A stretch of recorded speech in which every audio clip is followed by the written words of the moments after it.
¿Para qué fuimos creados? La pregunta existencial que pasa por el corazón de cada ser humano en esta tierra. Hay muchísimas respuestas para eso, pero hay una, creo yo, que es la central.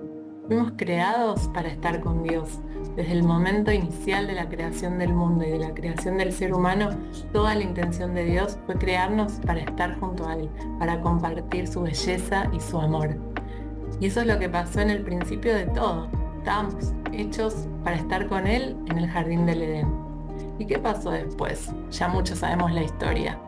Pero ¿acaso Dios se fue? ¿No mantuvo su presencia en el mundo? Vamos a ver ahora un pequeño recorrido bíblico acerca de cómo Dios sí se quedó con nosotros desde el primer momento hasta hoy en día y cómo fue manifestando esa presencia para habitar en medio de nosotros. Al principio de todo, la Biblia nos dice que Dios se paseaba por el Edén al atardecer, a la hora que cae la brisa, ¿no? Una figura hermosa de esta imagen del mejor momento del día, el más lindo, y cómo Dios caminaba sobre el Edén, esta imagen que nos expresa intimidad, comunión con el ser humano. Que esto fue la intención desde la creación. Dios creó al mundo, estas maravillas hermosas en la naturaleza que vemos, las montañas, el mar, el Edén, como las imágenes que el autor sagrado nos va compartiendo, donde el ser humano tenía todo disponible, los frutos, bueno, tan distintas interpretaciones en el arte de cómo se imagina el hombre que era el Edén. Pero este lugar tan hermoso, Dios lo hizo para convivir con el hombre, en esta comunión con él, con esta intimidad. Para eso es que fue creado el ser humano y creada toda la naturaleza y todo el mundo. Ese fue el motivo por el cual fuimos creados, para compartir este momento tan hermoso de intimidad con Dios. Se puede decir que el mundo era un templo cósmico, ¿no? Este lugar, este templo sagrado donde el hombre se relaciona con Dios. Y ya sabemos, ¿no?, lo que pasó, o no es el momento ahora en este video de todo el relato de después el ser humano come este fruto prohibido, esta manzana, ¿no?, entre comillas, porque no hay manzana mencionada en la Biblia, sino que es un fruto. Pero en ese momento de la desobediencia, de la desconfianza por distintos motivos, se quiebra esta relación armónica de comunión entre el ser humano y Dios, pero desde el mismo momento en que esto ocurrió, Dios no deja de buscar al hombre para volver a este estado de comunión con Él. Nunca lo dejó de lado y siempre estuvo presente de una forma real en el mundo, de una forma material. Decíamos que somos seres físicos, materiales, y de esta manera es que Dios acompaña al ser humano también de esta forma, no solamente de una manera espiritual, sino que también de una forma física. Fíjense que acá, si recordamos y conocemos la historia de los patriarcas o de Noé, de Moisés, siempre la Biblia nos cuenta que Dios se manifestaba muy cercano con sus elegidos. Nos dice que hablaba con Noé, con Abraham nos dice que hablaba con un amigo. No sé si recuerdan la negociación que tiene Abraham con Dios en el tema de Sodoma y Gomorra. ¿Se acuerdan cuando Dios iba a destruir esa ciudad y Abraham le dice, no, pero si hay gente justa, ¿cómo lo vas a destruir? Y empieza a no negociar porque en ningún momento hay esta negociación, sino que todo lo que Abraham le pide, Dios accede, pero le va pidiendo cada vez un poquito más. Nos muestra esa relación tan cercana que tenía con Dios de confianza como para poder pedirle. Cuando pensamos que Abraham ya se va a conformar con estas concesiones de Dios, igualmente sigue avanzando un poquito más y le sigue pidiendo a Dios, bueno, y si me permites ir un poquito más y pedir por... Entonces, bueno, sigue este diálogo que es hermoso, los invito a leerlo porque realmente nos muestra cómo es esta relación tan íntima que Dios tiene con el hombre, con sus amigos. Lo mismo cuando habla con Moisés, nos dice que tenían una relación cara a cara, que hablaban cara a cara, ¿no? Moisés entraba a la carpa del encuentro en el desierto con el peregrinar del pueblo de Israel, estaban en este campamento que andaban en el desierto y en la carpa del encuentro Moisés se encontraba con Dios para ir dialogando y nos dice que cuando Moisés salía de esta carpa del encuentro su rostro era tan radiante que tenían que cubrirlo, ¿no?, de lo que expresaba de haberse encontrado cara a cara con Dios. Y vamos a ver ahora un poquito más adelante, acá en el desierto, es cuando Dios establece esta primera alianza con el pueblo de Israel. Entonces, ¿cómo fue este momento? ¿Y qué significa y qué tiene que ver con esto que estamos hablando de esta presencia real de Dios en el mundo? Fíjense cómo constantemente en el libro del Éxodo y en todos los relatos sobre el tránsito por el desierto del pueblo de Israel, se nos habla que Dios habitaba constantemente entre el pueblo. Fíjense acá lo que nos dice. El Señor iba al frente de ellos, de día en una columna de nube, para guiarlos por el camino, y de noche en una columna de fuego para iluminarlos, de manera que pudieran avanzar de día y de noche. La columna de nube no se apartaba del pueblo durante el día, ni la columna de fuego durante la noche. ¿Recuerdan esto cuando el pueblo de Israel iba caminando sobre el desierto, donde no había caminos, no había nada marcado por dónde ir? Se nos cuenta que Dios guiaba al pueblo para saber hacia dónde ir y en qué momento detenerse y en qué momento avanzar. Y fíjense esta hermosura, cómo Dios también nos da su presencia de la forma en que nosotros lo necesitamos. En el desierto, en el abrasador sol y calor del día, Dios se presenta como una nube, nos da esta sombra para calmar un poquito este calor y de esa forma nos va guiando. Y en el desierto, también a la noche, está helado, se va el sol y empieza a hacer muchísimo frío y ahí Dios se presenta también como una nube de fuego, como una columna de fuego para darnos este calor que estamos necesitando. Y acá yo pongo varias citas donde nos va diciendo cómo Dios se fue manifestando al pueblo en el desierto de estos modos, constantemente mostrando su presencia. Acá fíjense cómo también el arca de la alianza, ¿no? Esto que conocemos, que quizás escuchamos de distintos lados, el arca de la alianza acompañaba al pueblo en este peregrinar del desierto, en este tránsito por el desierto. En el arca de la alianza se llevaba la palabra de Dios. No sé si les resuena a María como en las letanías que se utiliza a María como arca de la alianza, porque ella llevaba en su vientre a la palabra de Dios encarnada. El arca de la alianza era el lugar de la presencia real de Dios. Dios había dicho, harán un santuario y yo habitaré en medio de ellos. Acá fíjense, yo pongo esta foto, ¿no? En el desierto eran campamentos, eran nómades, no tenían un lugar donde estar fijamente, sino que iban transitando el pueblo de Israel y alrededor del arca de la alianza armaban este santuario donde podían tener esta presencia de Dios que los iba acompañando en este camino. Y después, más adelante, pasan varias cosas, ¿no? Yo acá estoy poniendo algunas síntesis para ver esta presencia real de Dios en la historia del pueblo hasta el día de hoy. Cómo después de la conquista de la tierra prometida, después con el rey David y con el rey Salomón, se construye lo que es el templo de Jerusalén. Acá fíjense lo que Dios dice en el libro de Samuel cuando están hablando de la construcción de esta casa de Dios. Dice, la palabra del Señor llegó a Salomón en estos términos. En atención a esta casa que estás construyendo, si tú caminas según mis preceptos, si practicas mis leyes y observas mis mandamientos, obrando de acuerdo con ellos, yo cumpliré mi palabra acerca de ti, la que dije a tu padre David. Habitaré en medio de los israelitas y no abandonaré a mi pueblo de Israel. Acá Dios está diciendo que va a habitar en la casa que le está construyendo Salomón. Este templo de Jerusalén, donde acá yo pongo esta foto de una representación, obviamente no una foto, sino que el templo de Jerusalén era un lugar increíble, un lugar enorme, donde se hacían los cultos, los sacrificios y todas las peregrinaciones 3 veces al año de todo el pueblo de Israel que podía ir para presentar y dar culto a Dios en las fiestas más importantes. Y este era el lugar de culto. No había otros lugares donde Dios estaba realmente presente, sino que en el templo de Jerusalén era donde Dios moraba. Por eso la mujer samaritana, no sé si recuerdan cuando Jesús habla con ella le dice, nuestros padres adoran en este monte, pero los judíos dicen que la adoración tiene que ser en Jerusalén.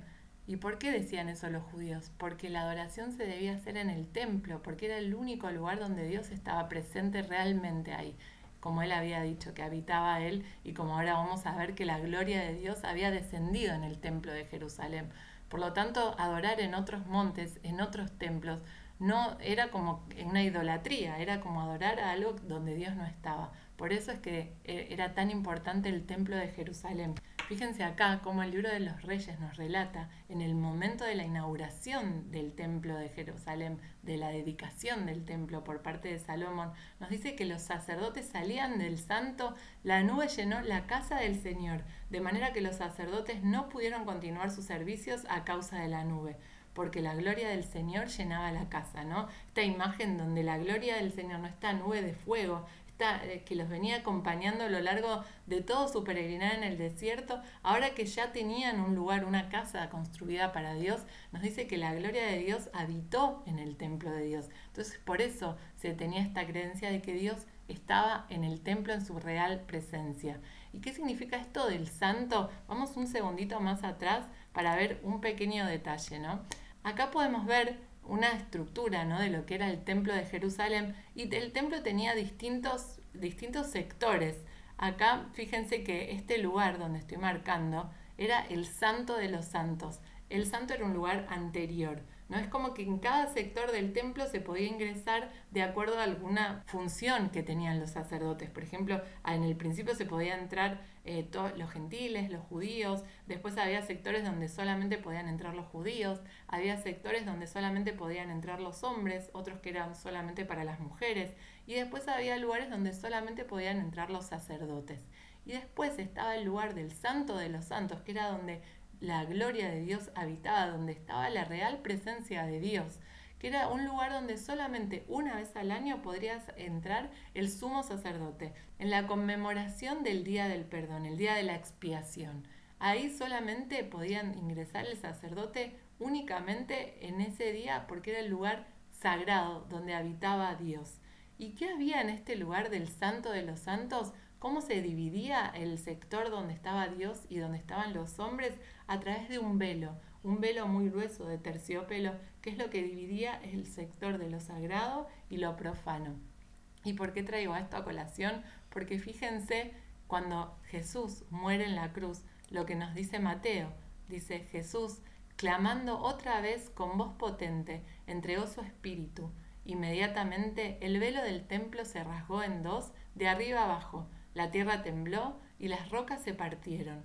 Esto acá es una imagen, una interpretación de lo que era el velo. El velo del templo era realmente muy grande y muy grueso, y que se haya roto y quebrado en ese momento es un símbolo enorme, tiene una significación muy profunda.